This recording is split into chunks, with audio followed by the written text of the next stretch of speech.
Continuamos a través del informativo Oriente Capital. Como hemos dado a conocer en este espacio desde hace 14 días, 10 mineros permanecen atrapados en un pozo de carbón en el municipio de Sabinas, Coahuila. Los pozos derrumbados, propiedad de la compañía minera El Pinabete, tienen un contrato por 75 millones de pesos con la Comisión Federal de Electricidad, pieza clave en la reforma eléctrica que quiere realizar el presidente López Obrador, que pretende expulsar a las empresas privadas del sector y otorgar así más poder a la CFE para lograr lo que han llamado la soberanía energética. El organismo federal que encabeza el político Manuel Bartlett Díaz dictaminó como segura la explotación y acordó la compra del carbón que se extrajera desde el año 2020 y hasta 2024. Hay que decirlo, uno de estos datos importantes es que el 99% del carbón del que se alimenta la CFE proviene de esta región del estado de Coahuila.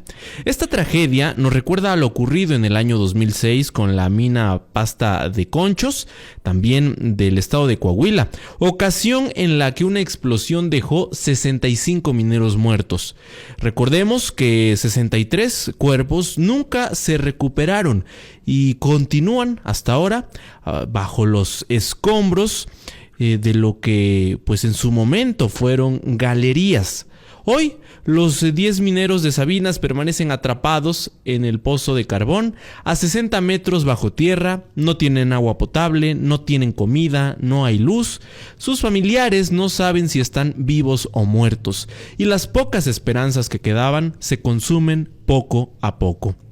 Para platicar de este tema, agradecemos la comunicación que en esta mañana ha aceptado el abogado Jesús Valencia Mercado. Él es secretario general de la Confederación Revolucionaria de Trabajadores, la CRT. Licenciado, buenos días. Buenos días.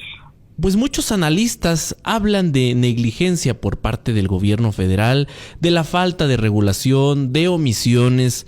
Por otro lado, las actuales autoridades se lavan las manos y culpan a los pasados gobernantes.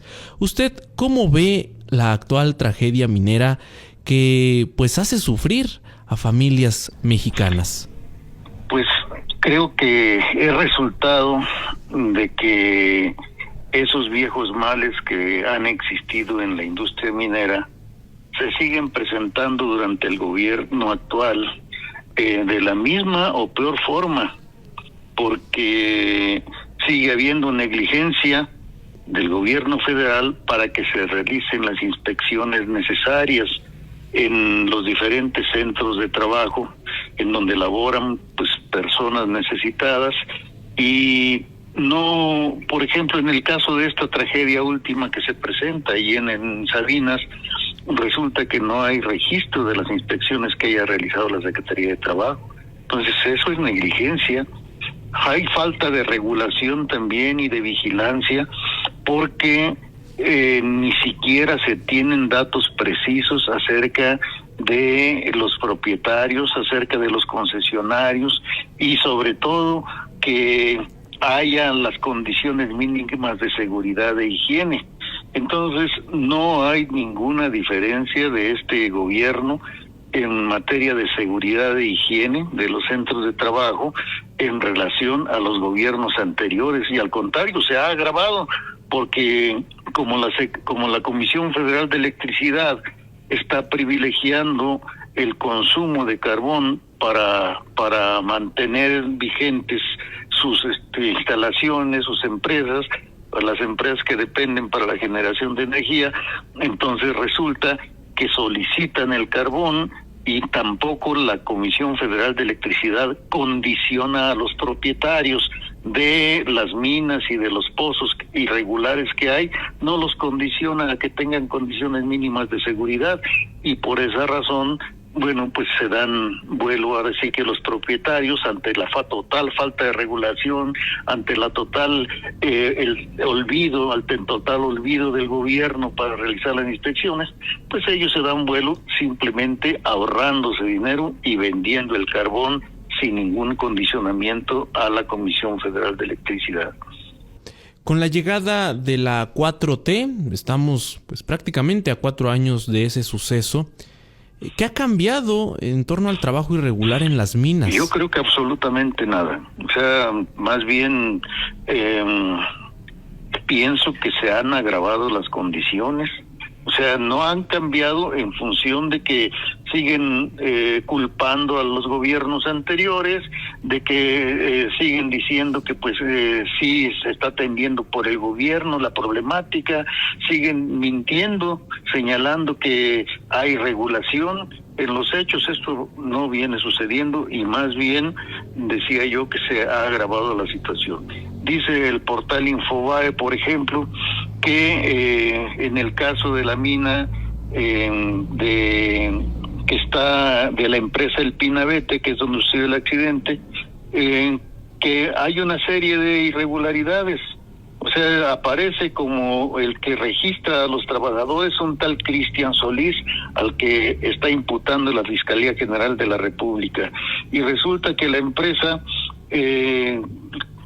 que inicialmente tuvo esta concesión es la minera Río Sabinas, y que después de eso esta empresa la transfirió al Pinabete, y que esta nueva empresa también se dio la concesión y que no forma parte de la Cámara Minera, y además no se tienen datos exactos de sus dueños. ¿Esto qué significa? Que el gobierno actual, que todo esto es lo que menos le interesa.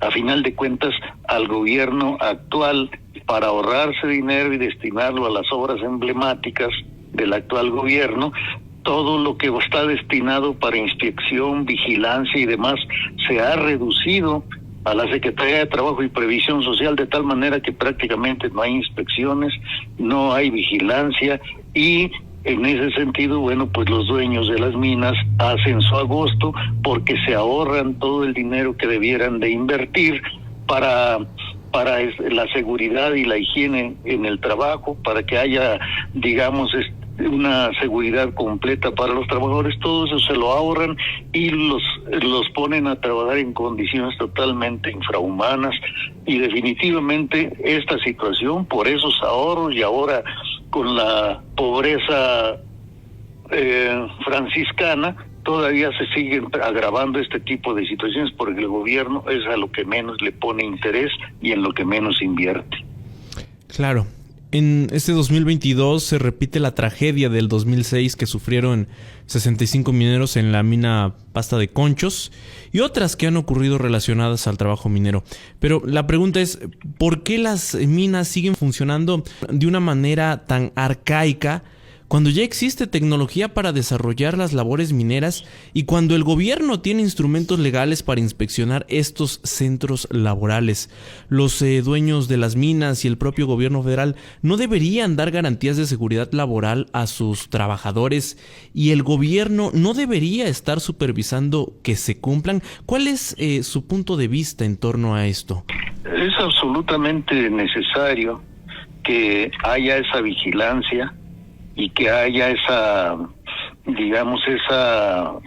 inspección permanente a los centros de trabajo. En el caso de esta mina, en donde están los 10 mineros bajo tierra y bajo el agua, resulta que fueron registrados al Instituto Mexicano del Seguro Social al día siguiente del accidente. ¿Eso qué significa? Pues un total, absoluto abandono de parte del gobierno a las condiciones mínimas de seguridad. Y en este caso, ¿cuál es la razón de que funcionen de esta manera las minas? Pues en primer lugar está la sed de ganancia de los dueños de minas, que buscan ahorrarse las condiciones mínimas de ventilación para que no haya explosiones en las minas, buscan ahorrarse el hecho de que haya la ventilación adecuada y que también exista condiciones de resguardo para que no haya las inundaciones. En una revisión de los accidentes que ha habido todo el siglo pasado y lo que va del presente, principalmente los accidentes son por explosiones, por acumulación de gas, por falta de una ventilación adecuada, y por otra parte también por derrumbes y por la cuestión de las extrusiones que ha habido. Entonces, y de las inundaciones que ha habido. ¿Y todo esto se puede prever? Claro que se puede prever. ¿Qué se necesita? Inversión. ¿Por qué no hay la inversión? Por la sed de ganancia de los empresarios, y por otra parte, porque el gobierno no vigila y no exige que haya estas condiciones. ¿Dónde están entonces los responsables de que se funcione de esta manera arcaica? A pesar del avance tecnológico, la explicación está en la sed de ganancia de los dueños de minas y en el gobierno negligente que no vigila y no exige. Efectivamente, el gobierno y los dueños de minas deberían de dar garantías. Eso lo dice la Ley Federal del Trabajo, eso lo dicen los convenios de la Organización Internacional del Trabajo, eso se está establecido y está reglamentado. ¿Cuál es el problema? Que el gobierno no lo cumple ni hace nada por cumplirlo. Estamos platicando con el abogado Jesús Valencia Mercado, él es secretario general de la Confederación Revolucionaria de Trabajadores. Abogado, sin duda importante saber quién tiene actualmente la responsabilidad de que estas minas sigan funcionando tan artesanalmente.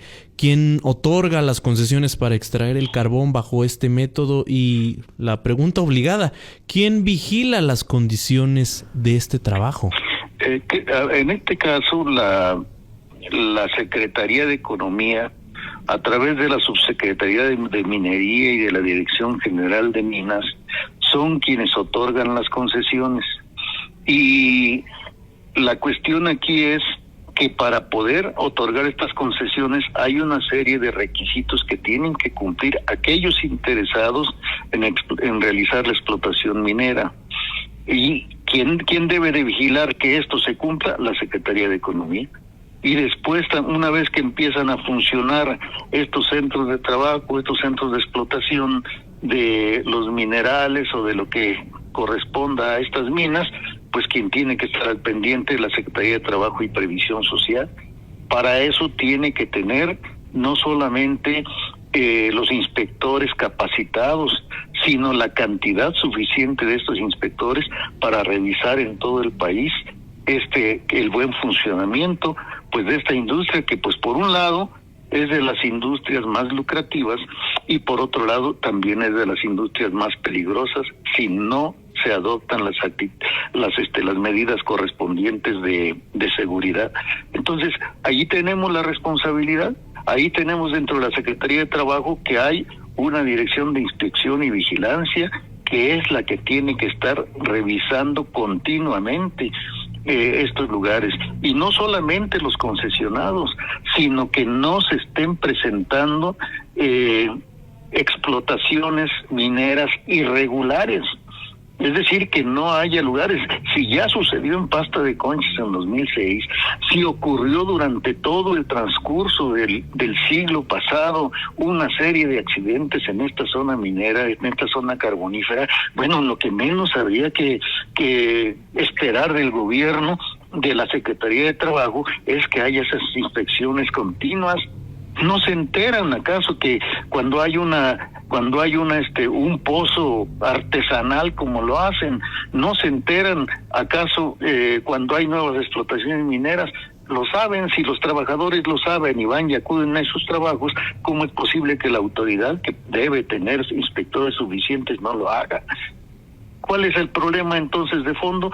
Que la Secretaría de Trabajo no tiene los recursos del gobierno federal suficientes para tener la cantidad de inspectores. Y cada vez le recortan más en este terreno. Y por otra parte, no son inspectores especializados los que se tienen, porque un inspector lo mandan a un centro de trabajo en el área comercial, en el área de servicios, y al rato lo mandan a la zona minera, y al rato lo mandan a la cuestión de ferrocarriles, y al rato, o sea, no se puede así. Tiene que haber especialización de los inspectores y sobre todo que haya el presupuesto y los recursos necesarios para que se vigilen todos los centros de trabajo. Esa es responsabilidad del gobierno federal. Y por lo que nos comenta y lo que hemos venido recogiendo de distintos expertos, el gobierno federal tolera condiciones que deberían ser inadmisibles. Ahí los mineros no tienen la suficiente ventilación, donde sabemos que la concentración de gas es uno de los mayores peligros. Hay también trabajadores menores de edad, y lo que esta vez provocó la tragedia es que se perfora sin tener planos, y bueno, no saben entonces qué hay detrás del muro sobre el que están trabajando. No es la primera vez que la perforación de un frente en una galería da paso a una corriente subterránea o a depósitos de agua en túneles de viejas minas. La muerte en este tipo de minado puede ser por ahogamiento, intoxicación, explosión por la concentración de gases. Todo esto abogado por un salario, según lo que hemos podido investigar, de alrededor de 150 pesos en promedio al día y sin prestaciones de ley. Ya para concluir, pues nos explicaba usted este contexto, el poco esfuerzo, las limitantes que tienen las distintas secretarías del gobierno federal por los recortes presupuestales. Pero aquí una pregunta muy importante: ¿quién defiende a los trabajadores de los empresarios y del propio Estado? Bueno, primeramente hay que decir que en varias de estas zonas los trabajos son muy escasos. Los lugares a donde pueden acudir, pues las personas, los trabajadores son escasos, y efectivamente pues van y arriesgan hasta su vida con tal de obtener un ingreso mínimo para sostener a sus familias.